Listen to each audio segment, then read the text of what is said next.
हरिपुर नामक गांव में एक बहुत ही सुंदर बाग था जिसमें बहुत सारे फूल खिले हुए थे। लेकिन वह सुंदर से बाग में कोई भी आता जाता नहीं था।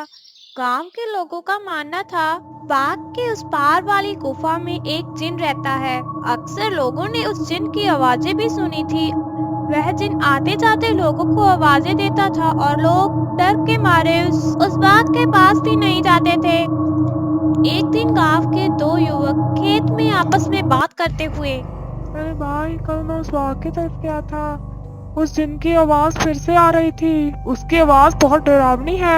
मैं तो बहुत मुश्किल से बच के आया हूँ कल। क्यों भाई, क्या करने गए थे वहाँ तुम्हें नहीं पता है बाग के पास वाली गुफा में वह जिन रहता है। अरे भाई, आगे से वहाँ पे मत जाना। तभी वह वहाँ से बात करते हुए अपने अपने घर चले जाते हैं।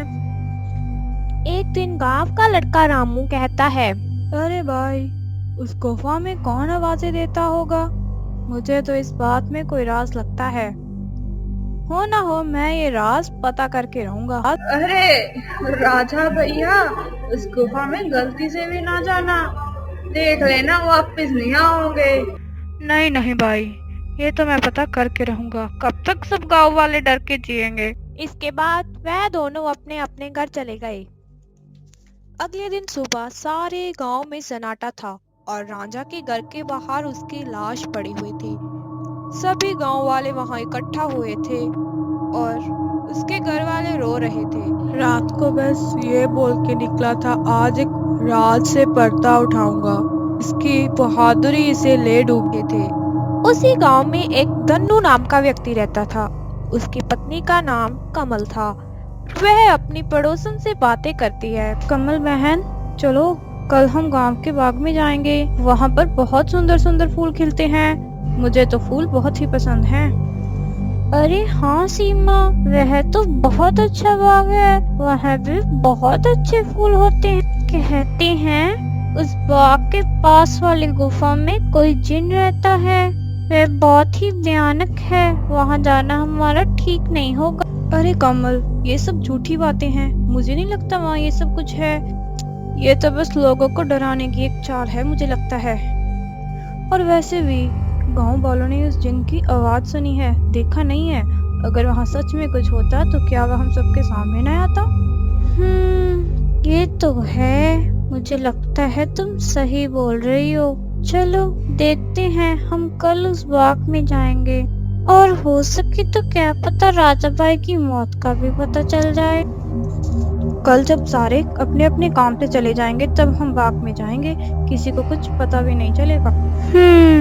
ठीक है। हाँ ठीक है, कल हम दोनों सुबह वहाँ चलेंगे। इतना कहकर वह दोनों अपने अपने घर सोने चली जाती हैं। अगली सुबह जैसे ही सभी अपने अपने काम से चले जाते हैं, तभी रीमा कमल के पास आती है और उसे बाग में जाने के लिए कहती है और दोनों बाग की तरफ जाने लगती है। रास्ते में गांव का एक आदमी उन्हें देख लेता है। वह उनसे पूछता है, अरे तुम दोनों इस बाग की तरफ कहाँ जा रही हो? तुम्हें नहीं पता यहाँ खतरा है? नहीं नहीं काका, हम उस गुफा में नहीं जाएंगे। हम तो बस बाग में जा रहे हैं। वहाँ से फूल लेके वापस आ जाएंगे। चलो ठीक है बेटा, मैं तो चलता हूँ। शाम से पहले घर लौट जाना। बाद वह दोनों गुफा की तरफ जाने लगी। उन्होंने देखा गुफा में से एक बूढ़ी औरत हाथ में फूलों की टोकरी लिए बाहर आ रही थी। वह औरत बहुत ही डरावनी थी। उसके बाल बिखरे हुए थे। कमल और रीमा उसे देखकर डर गई। अचानक से वह औरत उन दोनों के सामने आके खड़ी हो गई और उन्हें कहने लगी, अरे लड़कियों, तुम यहाँ पे क्या कर रही हो? तुम्हें नहीं पता यह जिन रहता है? वो तुम दोनों को मार देगा। चले जाओ यहाँ से। हम तो बस बाग घूमने आए थे काकी। आप यहाँ क्या कर रही हैं? लेकिन क्या सच में उस गुफा में जिन है क्या काकी? मैं तो यहीं रहती हूँ। घर है ये बाग मेरा। तुम लोग चले जाओ यहाँ से, वरना वो जिन तुम्हें मार देगा। जाओ। चले जाओ। इतना कहकर वह औरत चली जाती है और तब रीमा कहती है, कमल बहन, मुझे बहुत डर लग रहा है, मैं नहीं जाऊंगी इससे आगे। लगता है वो दिन सच में है। ठीक है, तुम मत जाओ, मैं जाऊंगी। मैं जानना चाहती हूँ कि सच में वो आवाज जिन की है या कुछ और है वहाँ। तुम यही मेरा इंतजार करना। तभी कमल गुफा के अंदर चली जाती है। तभी उसे जोर से आवाज आती है, कोई है? निकालो मुझे यहाँ से, मैं यहाँ बरसों से कैद हूँ, निकालो मुझे यहाँ से। यह सुनकर कमल बहुत डर जाती है। डरती हुई आवाज में वह बोलती है, कौन हो तुम? तुम्हारी आवाज इतनी भयानक है और मुझे आवाजें क्यों लगा रहे हो? क्या तुम वही जिन हो जिसके बारे में गांव वाले बात करते हैं? क्या सच में तुम इस गुफा में बरसों से कैद हो? नहीं लड़की, मैं जिन नहीं हूँ, मैं चुड़ैल हूँ। कई सालों से मैं इस गुफा में बंद हूँ। इसके पीछे बहुत लंबी कहानी है। तुम अंदर आओ, मेरी सहायता करो लड़की, मेरा विश्वास करो, मैं तुम्हें कोई नुकसान नहीं पहुंचाऊंगी। तुम अंदर आओ, मुझे इस गुफा से बाहर निकालो, फिर मैं हमेशा के लिए यहाँ से चला जाऊंगा। क्या सच में तुम यहाँ से चले जाओगे? अगर ऐसी बात है तो मैं तुम्हारी सहायता जरूर करूंगी। मुझे बताओ, मुझे क्या करना होगा? तभी वह चुड़ैल उसे अंदर आने के लिए कहती है और गुफा के अंदर चली जाती है। वह बहुत घबरा रही थी, लेकिन फिर भी वह अंदर गई। अंदर से गुफा और भी डरावनी थी। आओ लड़की, तुम्हारा इस गुफा में स्वागत है। कई सालों से मैं आते जाते लोगों को आवाजें देता हूँ, लेकिन किसी की हिम्मत नहीं होती इस गुफा में आने की। तुमने बहुत हिम्मत दिखाई है लड़की, तुम बहुत बहादुर हो लड़की। तुम मुझे दिखाई क्यों नहीं दे रही हो? क्या तुम किसी को दिखाई नहीं देती? मुझे सिर्फ तुम्हारी आवाज सुनेगी। इतना कहते ही वह चुड़ैल उसके सामने आ खड़ी हुई।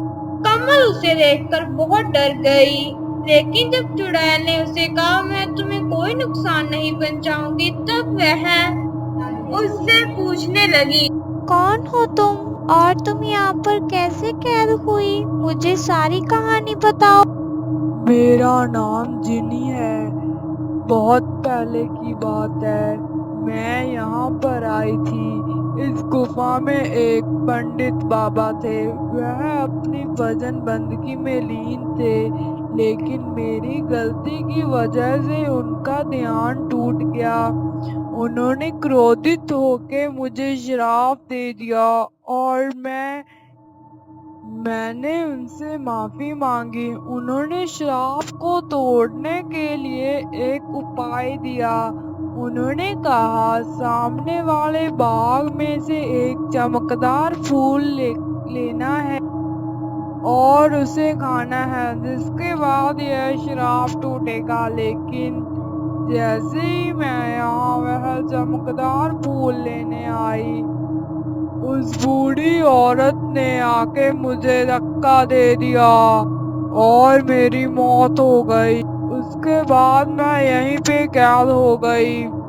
उसके बाद मेरी मुक्ति नहीं हुई। जब तक वह फूल का रस मैं ना पीऊंगी, तब तक मेरी मुक्ति नहीं होगी। क्या तुम्हारे इस गुफा से रिहा होने का कोई मार्ग नहीं है?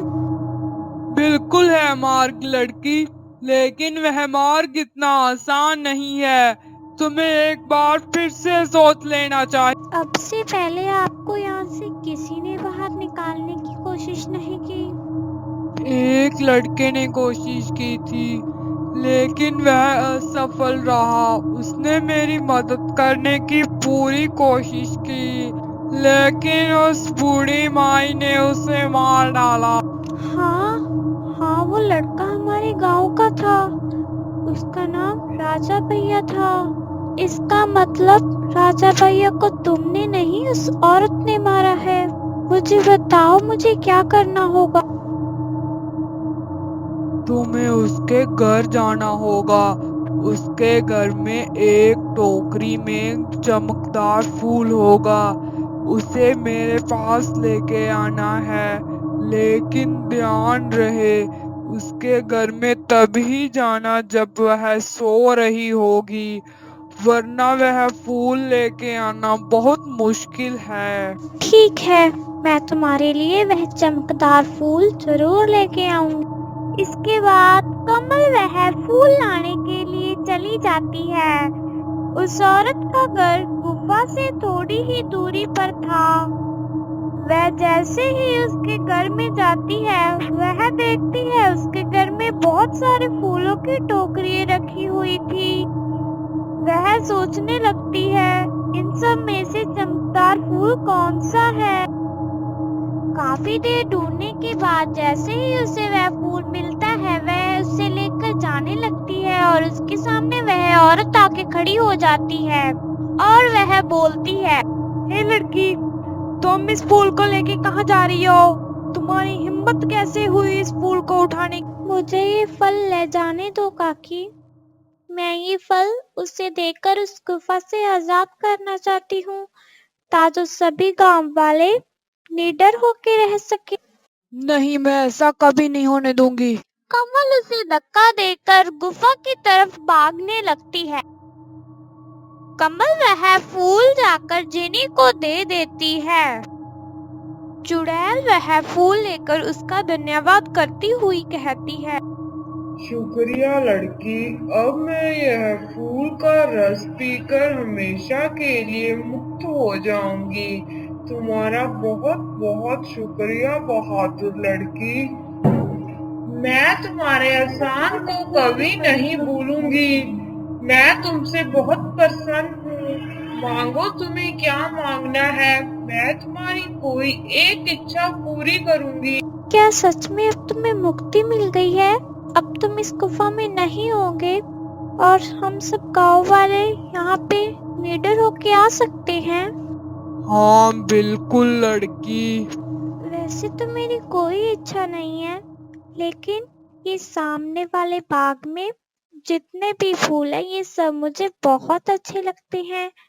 तो मैं चाहती हूँ यह बाग हमेशा ऐसे ही खिला रहे, कभी ना मुरझाए। ठीक है, तुम्हारी इच्छा पूरी हो जाएगी। वह चुड़ैल यहाँ से गायब हो जाती है। जैसे ही कमल गुफा के बाहर जाती है, वह देखती है बाहर अंधेरा हुआ पड़ा था और सारे गांव वाले उसका इंतजार करने लगते हैं और पूछते हैं, बेटी, तुम कहाँ से आ रही हो? उस चुड़ैल ने तुम्हें कुछ नुकसान तो नहीं किया? अरे चिंता की कोई बात नहीं है, मैं बिल्कुल ठीक हूँ। अब अंदर कोई नहीं है। और तो और वह जिन नहीं था, वह एक चुड़ैल थी जिसको हमारे गांव की इस बूढ़ी औरत ने मारा था, इसीलिए उसकी आत्मा यहाँ थी। उसकी भयानक आवाज जिन जैसी थी, लेकिन अब वह मुक्त हो चुकी है। हम सबको डरने की कोई बात नहीं। कमल उनको सारी कहानी बताती है और उसके बाद सारे गांव वाले खुशी खुशी वहां पर रहने लगे और इस बाग में भी आने लगे।